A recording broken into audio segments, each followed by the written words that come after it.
Macam mana kita nak prevent supaya culture business kita ni tak toxic. Kadang-kadang bukan kita nak culture tu toxic, tapi tanpa kita sedar, suddenly business kita tu adalah toxic. Tempat kerja yang kita bina tu dia jadi toxic.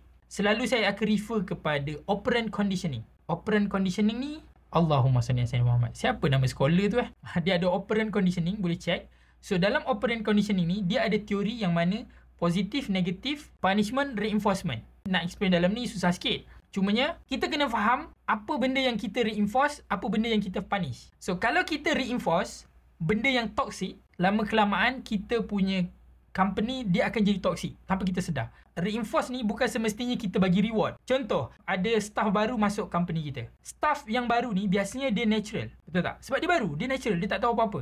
So dalam company kita ada pekerja yang toxic. So pekerja toxic ni dia akan do something supaya pekerja yang natural ni, sama ada kau be toxic like me or kau berhenti. Sebagai majikan, kita nampak chaos dalam company, so kita pun decide memberhentikan orang yang baru ni. Sebab orang yang lama ni kita sayang, walaupun dia toxic. So dengan memberhentikan pekerja yang baru ni, yang natural ni, menjadi satu reinforcement kepada pekerja yang toxic tu. Sebab apa? Sebab dia dapat apa yang dia nak. Sebab tu kadang-kadang kita tak sedar culture dalam company tu menjadi toxic. Kita tak nak pun jadi toxic tu, tapi kita tak sedar kita sedang reinforce orang-orang yang toxic dalam company kita.